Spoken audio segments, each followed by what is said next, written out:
लेकिन कभी बचपन से भी अगर दुख आ जाए, गरीबी आ जाए, तो भी घबराना मत। क्यों क्यों क्यों? उसके पीछे रीजन है। आपके पिछले जन्म के कर्म आपके भाग्य को बहुत तेज प्रभावित कर रहे हैं। तो मैं आपको सुना रहा था, गांधारी और कुंती मंदिर में पूजा कर रही थी।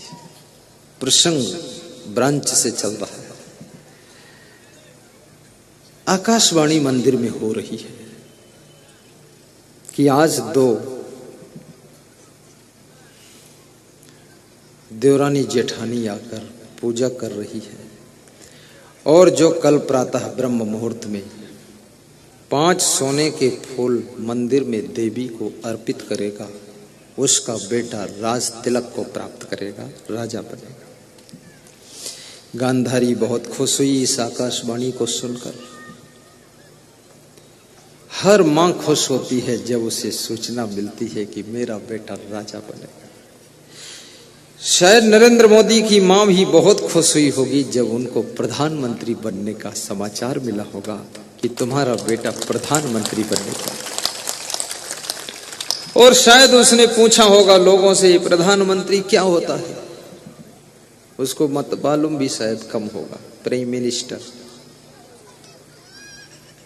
और नरेंद्र मोदी भी इतना महान व्यक्ति प्रधानमंत्री बनकर अपनी मां के पास जाकर के आशीर्वाद लेता है, और मां उसको लड्डू खिलाती, वो खा लेता है, और मां को समझाती है तो समझ लेता है, और मां थोड़े रुपये देती है तो ले लेता है, और दिल्ली आकर के सब करोड़ों लोगों के दिलों पर राज करता है वो व्यक्ति। आज का आदमी छोटा सा पटवारी बन जाए, तहसीलदार बन जाए, कलेक्टर बैरिस्टर बन जाए, टमाटर बन जाए, इतना अहंकार आता है, माँ बाप को भूल जाता है। और लोग परिचय पूछते हैं ये आपके कौन हैं, तो उसको शर्म लगती है, हम कैसे कहें मेरा बाप है। तो बताते हैं अपने कोई खास आदमी है। बाप को दुख होता है, मैं खास हूं कि तेरा बाप हूं?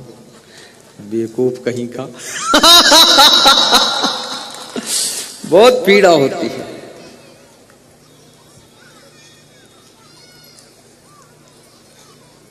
जिस समय विवेकानंद कहते थे ये मेरे गुरु परमहंस रामकृष्ण है, उनका दिल भर जाता है। जिस समय कोई जज और कलेक्टर और मास्टर और डॉक्टर और बैरिस्टर कहता है ये मेरे पूज्य पिताश्री है, याद रखना सबको पता है कि बिना पिता के कोई पैदा होता नहीं है। तुम कितना छिपाओ कि मेरा पिता नहीं है, लेकिन पिता नहीं है तो तुम पैदा कहां से हुई हो? कोई आकाश से थोड़े बरसे हो, कोई न कोई पिता होगा। याद रखना मिट्टी तो मिट्टी है, लेकिन इस मिट्टी में गुलाब के फूल भी खिलते हैं, बबूल के कांटे भी उगते हैं। इसी प्रकार से पिता तुम्हारा बड़े साधारण हो, लेकिन उसके द्वारा गुलाब के फूल की तरह कोई महान आत्मा का जन्म भी हो सकता है।